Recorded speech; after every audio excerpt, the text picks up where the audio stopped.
We're going to start today by looking at lesson 2-1 in our book, and it's kind of a review of what we did.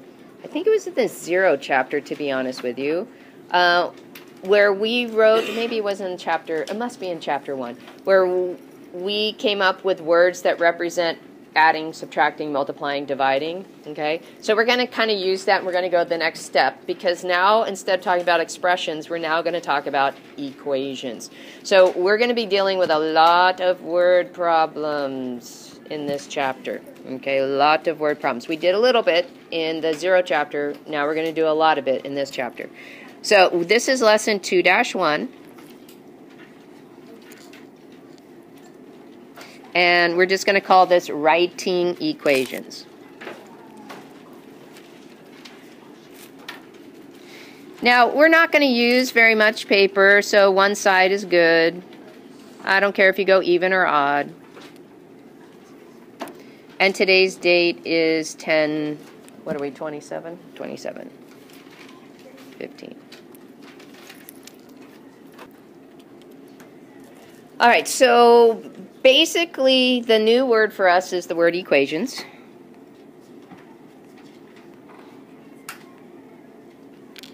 I'm going to highlight that guy. And it is a mathematical sentence. So sentence have a beginning, a middle, an end. It has punctuation. So this also has something more than what an expression did it. Okay, so it's a mathematical sentence, and its big difference is containing an equal sign.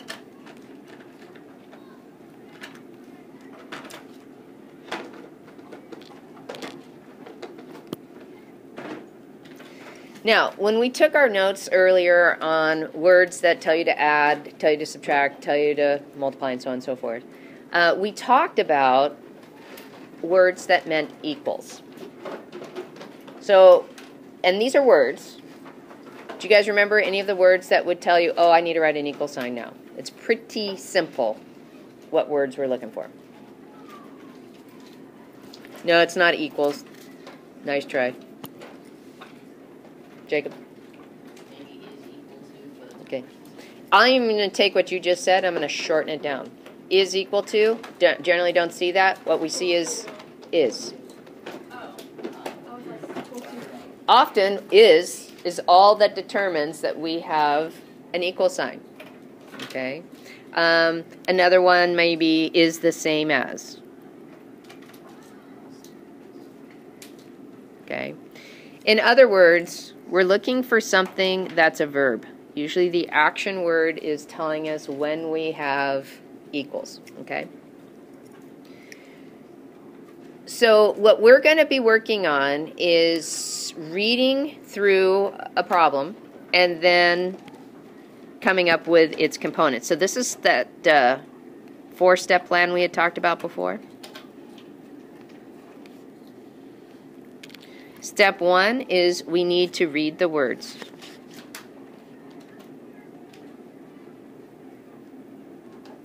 What is it saying? Okay, read the words. Second, there's going to be something that's a mystery in this, something that I don't know how to write as a number, as an operation, or as an equal sign. There's going to be a set of words that I don't know what to do with. That's going to be our unknown, and we're going to use a variable to replace them, and we're going to define them. So we're going to identify and define the unknown.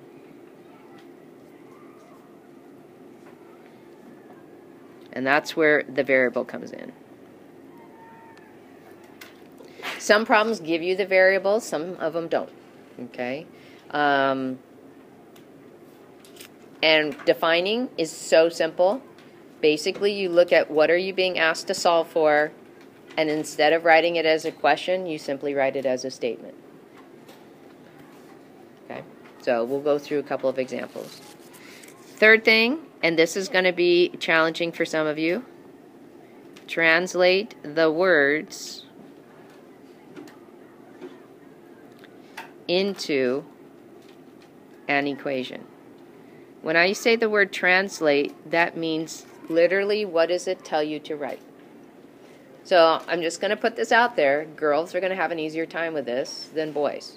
And here's the difference. And it's not a knock at all. It's just basically the two-way brains are developed. Girls, we're into details. To the point of annoyance. Okay? We are into details. And then. Okay? My daughter tells me stories, and she's telling me the idea, but she's telling me every single thing she saw or every single thing she read. She hasn't gotten to the point where she can give me just the outline, the gist, right? She's got to tell me everything. Guys, you just go to the punchline.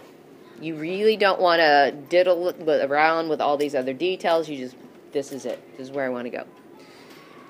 Boys who do better in math are okay with details. Boys who don't do as well in math just want to get it done. And that's where algebra kind of separates, as they say, the men from the boys. All right? So one of the things you have to work on, guys, is understanding that, yes, when you read something, you can't start thinking about what is it you're going to do to solve it, because that's not translating. That's solving. That comes after you've translated. Okay? And again, this is not a put down. I'm just teaching 20 years. I see this over and over and over again. Girls have this bad rap that they're not good at math. It's completely not the truth. Girls like to pretend they're not good at math. The only thing I can think of is because they want boys to think that they're cute, not smart. I want to be cute and smart. I don't want to be one or the other. I want to be both, for crying out loud. Okay? Next and last, you're going to solve exactly, total package. Solve the equation. Okay? So what we're going to do, and you might want to pull out some colors, because I'm going to kind of color code as we read through some problems. All right, here we go. So our examples are going to be translate into an equation.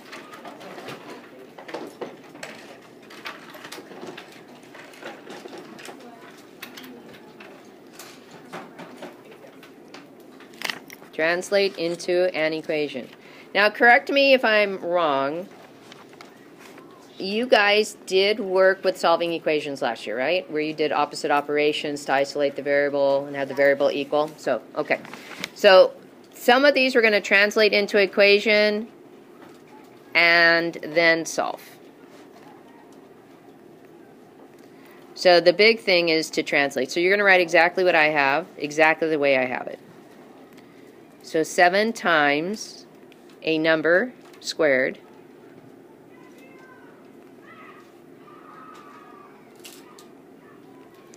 is 5 times the difference of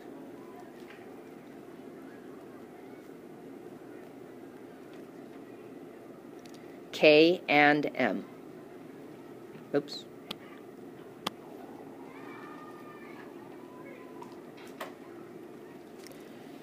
So 7 times a number squared is 5 times the difference of K and M. So first thing I want to identify is the equals word. What word is the equals word? Right there, is. So this is what the equals word tells me.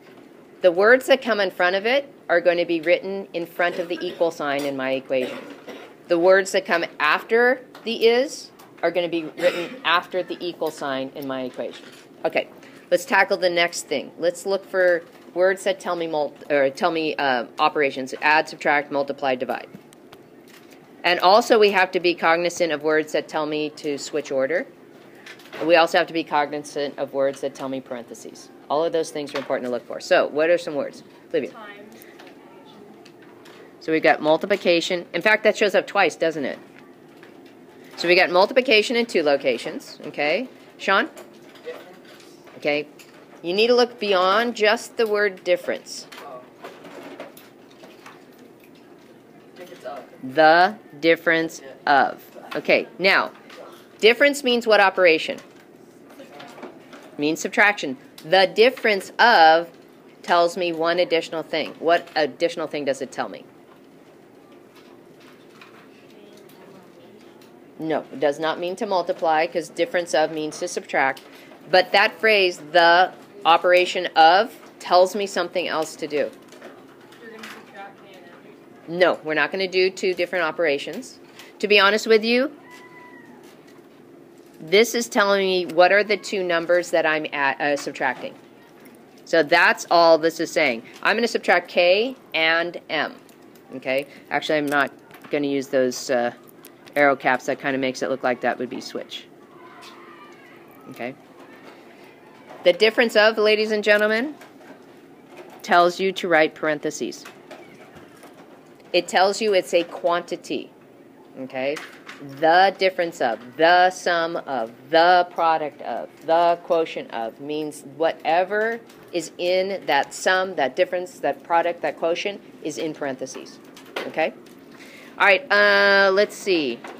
Oh, there's another operation word that nobody has mentioned yet. Vincent. Squared. And what does squared tell me to do? Okay, so say it again. Okay, so what we're going to do is raise to second power. Okay, that's really lame. Let's try that again.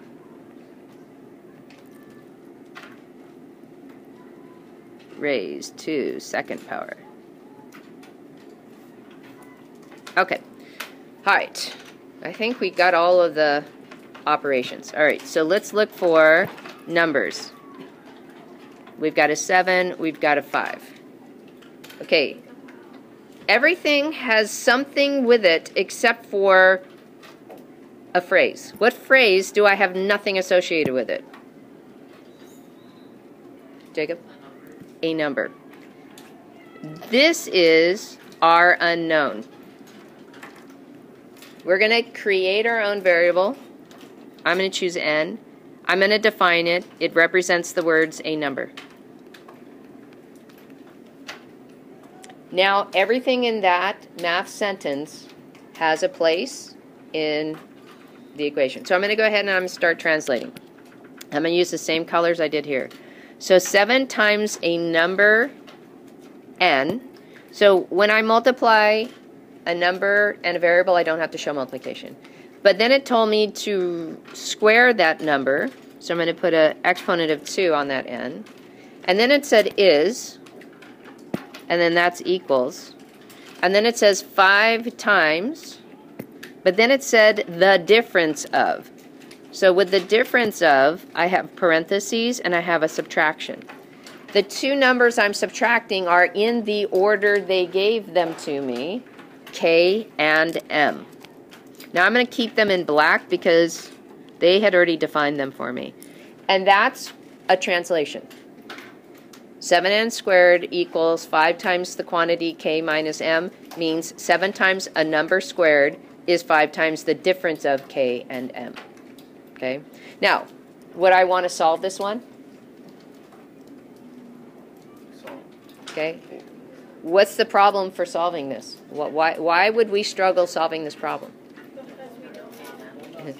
Not only do we not know K and M, we also don't know N. So we're kind of in trouble here with 3 variables. I can only solve something if there's only one unknown. Okay. All right. Let's try another one that perhaps we could solve.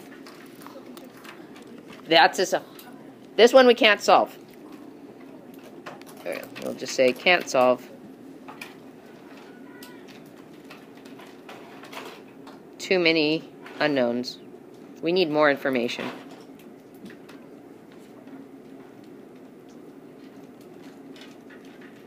Okay. All right, let's try another one. This one says 15 times a number. So again, remember, you can copy it exactly.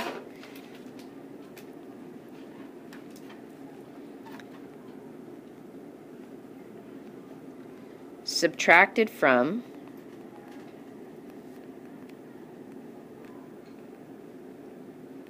80 is 25. So the book got tired of writing out numbers on 80 and 25 and just wrote out the actual physical numbers. So that's easy. We already know what they equal. Okay. So 15 times, a number subtracted from 80 is 25.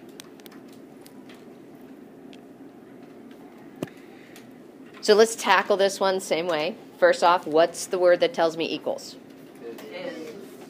So here's what's really funny in my equation. Only 25 comes after the equal sign. Everything else comes in front. Okay? So we got a big portion in the front and then a number on the after the equals. All right, that's okay. Let's start looking for operations. We got times again. What else? Okay. Subtracted from. Now, subtracted from is a double-edged sword. It does tell me I'm going to subtract. What else does it tell me? Jacob is going to hurt himself if he doesn't answer. What does it tell you, Jacob? It's not with parentheses. This one doesn't use parentheses. The parentheses always have the word of in it. Okay? The difference of. Okay, Rory?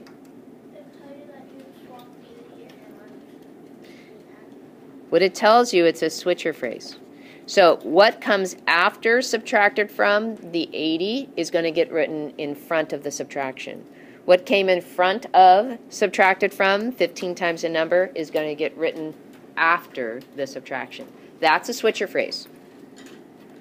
That's a unique one to subtraction.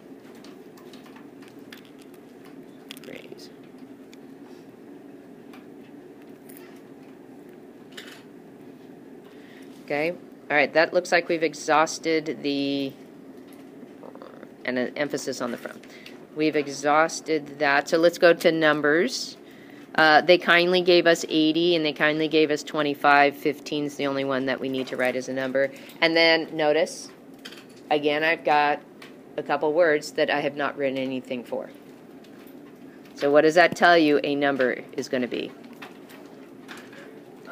This is the one where we choose a variable. So I'm going to choose n again for a number. And I have to, that's my definition. And now I'm ready to translate. So the thing I need to keep in mind was that subtracted from said to switch the order. So we've got 80 comes in front. 15 times the number comes in back. So 15 and then times a number, and we're going to use n for the number. Then comes our is, and last comes the 25, because it comes after the is. So this takes me 3/4 of the way, or actually half the way through the problem-solving plan. Next, we need to try to solve. So what would I do first to solve this problem? What do you guys think? Say again? Ooh, I can't subtract 15 because he's not 15 on his own. He's actually attached to the end, so I can't do that. And I can't subtract the 80 and the 15 because, again, it's not 15, it's 15n. Cole? Can you add 80 and 25? Okay, no. Because if I add, because remember, whatever I do to the left side of the equals, I got to do the right side. That's telling me I'm adding 80 to 80 and adding 80 to 25. Well, that doesn't get rid of the 80. That just makes 80 now 160. So that's not going to work. Caitlin? Subtract 80 from 80 and then 25 from 80. We're going to subtract 80 from both sides. This is called the subtraction property of equality, and we'll get more into this. Okay? So now we're left with negative 15n equals. Now these signs are different. Bigger number is negative, and I'm going to rewrite that this way to solve it. And I get negative 55. All right, what would I do next? Again, the job is to get n alone. Okay, Sean? Divide negative 15 by 5. Okay, whatever I do to one side, I have to do to both sides. Okay, so I get n equals. Now, two negatives make a positive. What do 15 can't go into 55, but I could simplify. What do 55 and 15 have in common? 5. So I could divide a 5 out, and I get this. So I don't write my answer n equals 11/3 because I chose n. What I say is the number is 11/3. And that's how we write our answer to that word problem. All right, that's it.